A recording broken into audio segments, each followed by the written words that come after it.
Students, in the earlier video, we completed with our 7 point terms and conditions for acceptance of deposit का 7 point nomination we completed. Now we are moving towards the 8 point, that is circular or advertisement. Okay. Now अगर if company invite करती है deposits public members से, तो वो issue करती है circular. But अगर company invite करती है deposits public को, तो वो क्या इशू करेगी? एडवर्टाइजमेंट. देखो क्लियर कॉन्सेप्ट है. मेंबर्स को इनवाइट करती है डिपॉजिट्स के लिए तो सर्कुलर, पब्लिक को इनवाइट करती है डिपॉजिट के लिए तो एडवर्टाइजमेंट. अब एडवर्टाइजमेंट का कंटेंट क्या होता है, या ये जो सर्कुलर दे रहे हैं उसमें क्या कंटेंट होता है? So this you have to remember students की क्या कंटेंट लिखना होता है. एक है स्टेटमेंट होता है फिनेंशियल पोजिशन कंपनी का बताने के लिए. पोर्शन होता है सिक्योर्ड और unsecured deposits of fresh issue का. क्रेडिट रेटिंग जो क्रेडिट रेटिंग एजेंसी से लेते हैं, ये सिर्फ एलिजिबल होता है पब्लिक कंपनी के लिए. जो भी स्कीम्स है उसकी डिटेल होती है. डिपॉजिट ट्रस्टी के नेम्स होते हैं. Amount due towards deposits of any previous deposit accepted by the company वो रहता है. और कंपनी को फाइल करना पड़ता है कॉपी ये सर्कुलर का या फिर एडवर्टाइजमेंट का, and it should B signed bye all directors with the registrar of companies. Issue of circular or advertisement.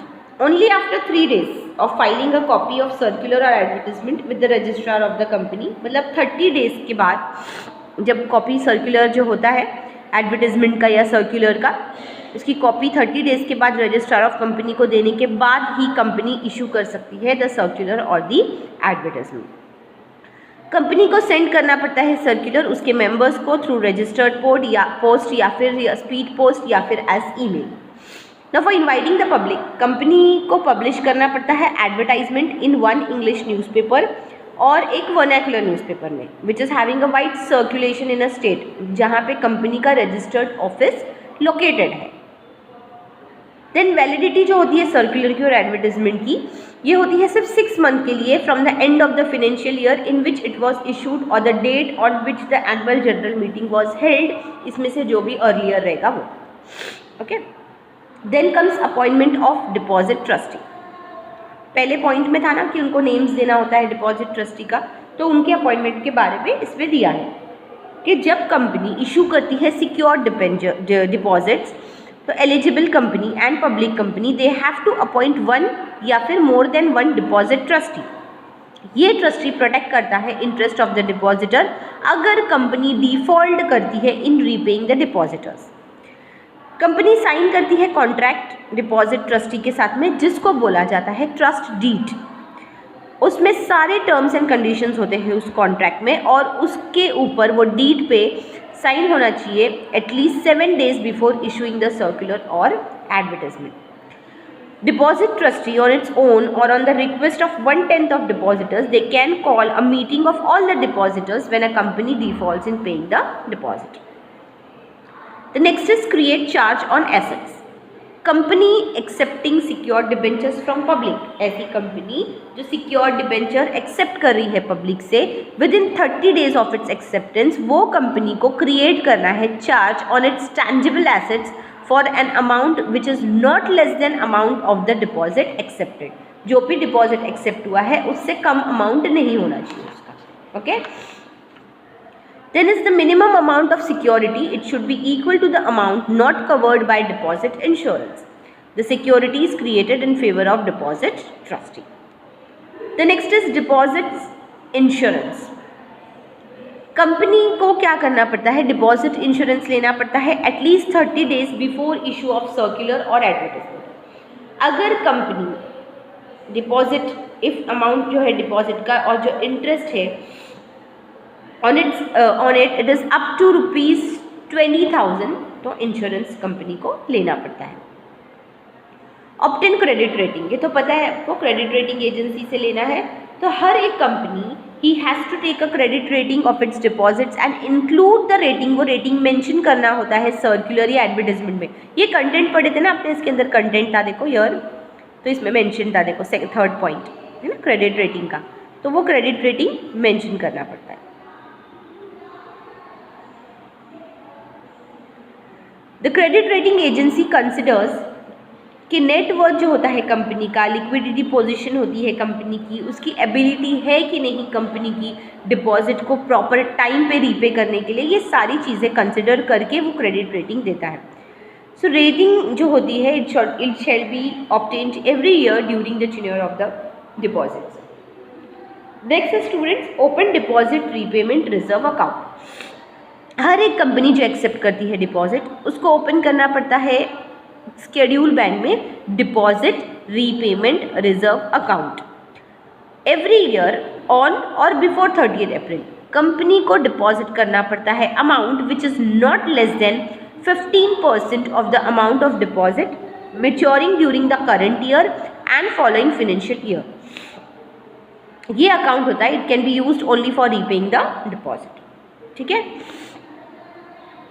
The next is deposit receipt.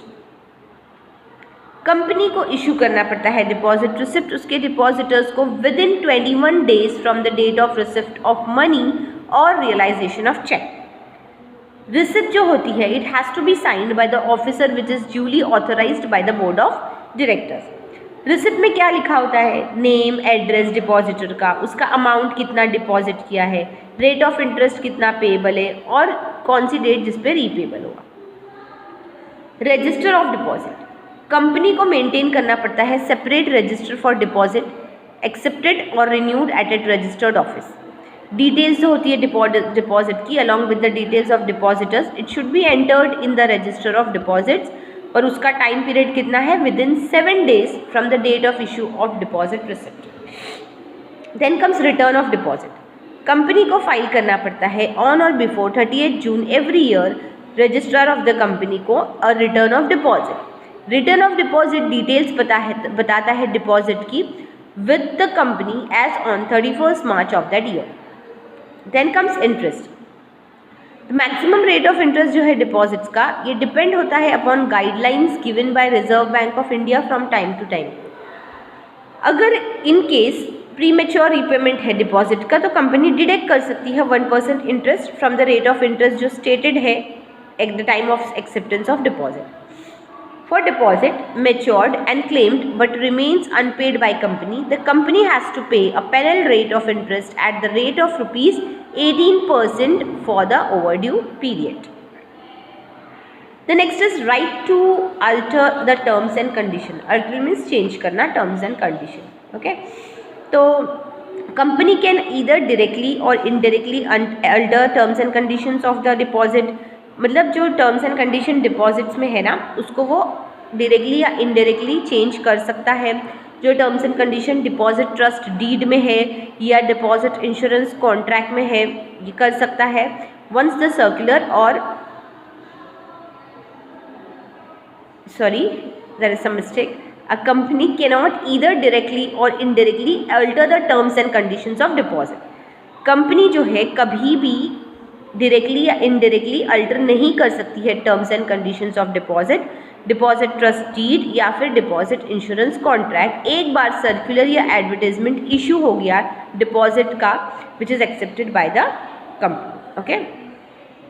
Then is disclosure in financial statement. Company को disclose करना पड़ता है उसका financial statement by the way of notes, the money receive from the directors या फिर उसके directors के relatives in case of private company.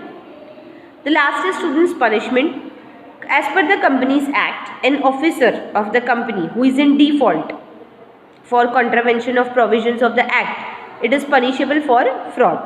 So Maharashtra government ने पास किया है Maharashtra protection of interest of depositors in financial establishment act 1999। ये इसलिए पास किया है to protect the interest of the depositor. Company जो है महाराष्ट्र में it will be punished for contravening the provisions of this act also. Okay, so with this students we have completed with the topic that is terms and conditions for acceptance of deposit. Now the next is the procedure for accepting deposit from public and procedure for accepting deposits from members. These two topic is being eliminated from your syllabus for this year. Okay, thank you.